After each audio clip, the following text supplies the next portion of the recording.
This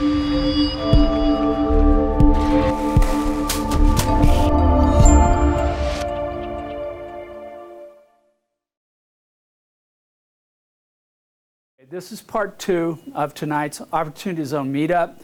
Again, the topic tonight is matching investors with projects in Opportunity Zones. And in this particular segment, I'm going to just kind of generally discuss and share with you some of my knowledge on what is a match. Because too many times, and most of the energy that is lost or wasted in raising money is talking to the wrong people. It seems obvious that a person who's trying to do a data cyber thing like Mike's doing should not talk to an oil and gas guy. But they do sometimes. And those are interesting conversations because almost nothing ever happens from those conversations. And I'm not sure either side know what the other one's talking about, which is part of the problem. So we're going to talk about what is a match. And this is a challenge because a match is not just do you like each other, but there's a business partnership that's going to be formed between the money and the project, and there are issues of timing, the right place, right people, and it becomes a very, very complicated kind of a thing. And as I shared earlier, in angel funding, which is the most prevalent or most common type of funding for a lot of startup projects and technology things that I've worked with, a 2% success rate is a good deal. That's a average or above average. Some of the local angel groups did less than 2% over the last couple of years, and that means that 98% or more people are not getting the funding they need. And there may be no place for them to turn. It may be that they are talking to the wrong people, which is why you can't afford to talk to everybody. You don't have the time, as we say, to do 100 chicken dinners with investor candidates to find out that 98 of them are not interested in what you're talking about.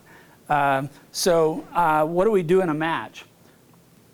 So one of the things, and I shared this slide in an earlier program, is we have what's called the streetlight effect. This is an actual syndrome or activity where the tendency is to look where the money is most obvious. So anybody who talks to a bank says, I need to go get some money. Well, banks have money, and they have to loan it out, so I should just be able to go to the bank and get money from a bank. But the bank is looking at you saying, are you a zero risk situation? I co-taught a course on commercial banking at University of Denver earlier this year, and I kept trying to explain to the students, zero risk is the bank's threshold for making a loan. If there's any risk associated with it all, they cannot meet their criteria. So they are only going to do things that either have great experience with great cash flow, with great security, and everything else that they can get, because they're not really allowed to put the deposits that are held by the bank at risk where they might be lost.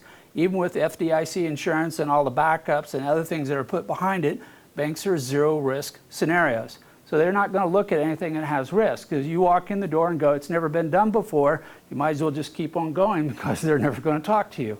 But yet at the same time, people go, well, I'm going to go to a venture capitalist. A venture capitalist has a particular type of deal that they can do. Their criteria is you have to make a lot of money in a short period of time. And they typically are flyers. They're high risk, almost gambling type of things. And as a consequence, they will not look at a small deal. They can't afford to. It doesn't make sense for them to do hundreds of deals. They want to do a few deals, and they all need a great rate of return within a certain period of time. So venture capitalists are off the table, again, most of the time. The entry of hedge funds, which is actually almost a recent phenomenon of private equity funds over the last 20 years, has been a great advantage because they use a different investment with a portfolio approach where they can have some high-risk investments matched by some low-risk investments. It gives them a little more flexibility in what they can do. But if you go out looking for money where it is visible, you may still be looking in the wrong place because that isn't necessarily the money that's going to match up with what you're trying to do. So the whole matching thing is trying to figure out who has money that wants to do what you want to do and believes in you, and everything else kind of matches up. And we can talk about whether it's shared values, right, ROIs, other different types of criteria, but this is one that commonly is a problem. So then we go to investors. And this is a struggle for me because I will go to an investor, particularly angel investors, and I go, what do you invest in? And they will say, I know an opportunity when I see it. I go, that's not very helpful to me, okay? I'm trying to only show you things that you might invest in. I don't want something that's clearly you'll never invest in because we're wasting both of our times. So what do you want to invest in? And you will find, by and large, very few have well-defined criteria on what they're looking for. And if you are an investor, one of the best things you can do is make a list of things you'll never do. Okay, I'm never investing on the Western Slope. Okay, there's nothing against Western Slope. I just don't do deals in that part of the area. Since Greg's here, I never do anything in Morgan County. No, but I might do a prison. No, okay, then we will do something in Morgan County. So it's these kinds of things where you're trying to figure out where it's at. If the investors will make a list of things they won't do, I won't do anything under $5 million. I won't do anything with a startup. I won't do anything with a guy who hasn't done it 3 times before. I won't do it in this county or that county, or any other list of deal killers. That will help make it easier for people to not walk in and absorb the time of the investor making a pitch that no one's going to pay attention to. I typically will get 5 or 6 slide decks a week from people who go, hey, would you look at my slide deck? I'm going, what do you want me to do with this? I want some feedback. Well, okay, we'll talk about that later, but where are you going with this? Too often, there's no identified criteria in the deal. They're going, hey, look what I'm doing. I go, okay, I'm still missing most of the story. And I can't point you to an investor candidate because I don't know who you're going to match up with. So we go to investor criteria. What kind of business is it? If it's going to be cybersecurity, great. If you need an ROI of 15% a year, great. If you can get by with 10 and you do 10, great. Where are they going to be located? What is the maturity of the business or the management team? In most scales that I've worked with, where we've tried to create scorecards for investment opportunities, the management team makes up almost 2/3 of all the direct and indirect points that we would attribute to a project. The old statement is you can have a good plan and a bad management team, it'll never fly. You have a great team and a good plan, it's probably going to work. And kind of my rule of thumb is if I find 3 to 5 people, guys and gals, who have done this many times and they all decide they want to do a particular project, their common involvement and engagement in that project is an endorsement that they're willing to commit that part of their life, part of what they're doing to make that happen. And that says a lot to me, even without understanding the underlying market, the technology, the pros and cons on the business. It speaks to me of success. We may not hit the ROI we're looking for, but at the end of the day, all investors want their money back. They don't have to get rich, but if they don't get their money back, they're always disappointed. So if you're an investor, lay this out. Try to help everybody. When you want to come in the door, check all these boxes, put a survey on the front of your website and say, if you don't check all these boxes, don't enter. Don't waste your time, don't waste my time, because that's all you're really doing. So work at it from that standpoint. Then we come to the other side of this, which are project managers, people who are putting together businesses and stuff. And too often, they treat anybody with money as a qualified investor candidate. And I'm going, why did you talk to them? Well, he has money. Okay. What else? Oh, they have money. I go, that's not going to get us there. We have to come at this again. What do they want to see? What can you offer them? And part of the reason why I do surveys of investor candidates before I want to lock a deal down is I may find that I can change the structure of a deal to match up better with a particular investor.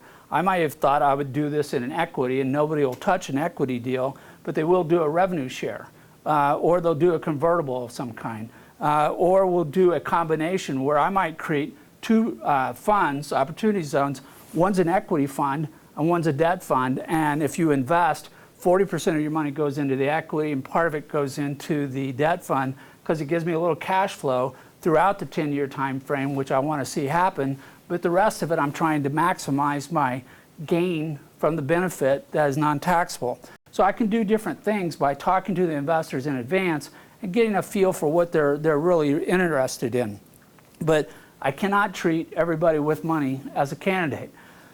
So I need to know what people are looking for. It should be a mirror image. It's not. It should be a mirror image of what the investors are looking for and who you are and what you're doing. But what I have found is that investors will give me one set of criteria, which is sort of helpful, and then a company will walk in with certain data, which is helpful, but we're still commonly missing things that are the decision points. So one of the things I've found is that I'll call it shared values.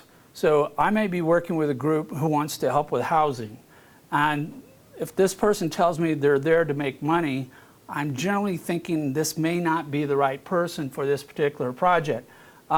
Yet at the same time, if I get into new marketplace tax credits, I may find that an ROI is all they care about. It's not really creating housing, they're just getting a tax advantage. So you have to know enough about the investors to draw this conclusion, but you're going to go through matching. And if you bring these two together, your probability of getting a hit, getting interest, is going to be much, much higher. And you should remember also that time is precious. I work with too many businesses where they spent all their time hunting money and didn't find it, and it ultimately put them out of business because the activity of seeking money is a distraction from their primary purpose, and they weren't generating revenue from it. So you can kill off a business in the course of searching for money. So the more efficient you are, the better off you're going to be. You'll be able to devote more time to the business, and at the same time you have a higher probability of getting the kind of match you want. So, and I made the reference earlier, when we put together campaigns, and I'll share some more of this in part 3, we're looking for people who love you more than you love yourself. And I had a conversation with a guy this afternoon. He's putting together a transportation project. He's looking for help. And the person he found is someone who needs that kind of transportation or his business will not work. So by definition, this project is a critical milestone in the success of the other project. And as a consequence, he does need that more than otherwise, because this project will never fly without this kind of transportation capability.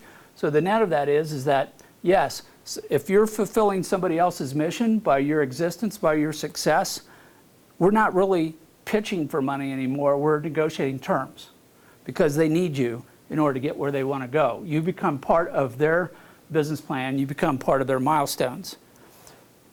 We're going to have some example documents. As with each of these programs, we put out a guide, and as I mentioned earlier, Nate is now the chief editor of the guides that will be working with me on this. And so after tonight's program, you all get a copy of the slide deck. You'll get the one that I put together, and you get a copy of Michael's. And then as soon as possible after that, we'll get the video from Steve after he's edited and made us all look very good. And you'll get a copy of that. And then we'll have the guide, which is a more detailed narrative. And we're going to have some examples from the Sugar Beet District project, which will help you understand how we're applying what we're talking about tonight to an actual project. So hopefully between these different perspectives, you'll be able to get a good understanding of the issue and at least some of the ways that different people are tackling these particular problems. So any questions at this point? Well, the Sugar Beet District Market Project, are you showing us a PPM? Are you showing us a term sheet? What is it you're showing? On this particular one, we're going to give you a profile of the investors that we think are most likely to write the check. Okay, so if they're already inclined because they need this, then doing a term sheet isn't that hard. If I have to go to someone and go, you've never heard of me, you don't know what I'm doing, you don't understand what I'm doing, and I want you to give me money, I don't even want to try that. I've done it, it doesn't work. So in this case, we're going to give you basically who we think should be investing in the project. And we're going to talk more about this in the next part as a stakeholder analysis approach. But it helps you figure out who to talk to first, because they have a reason to talk to you before you even open the door. And then it's a matter of priority. Who needs you really badly as opposed to those who might need you. Okay, that concludes part 2.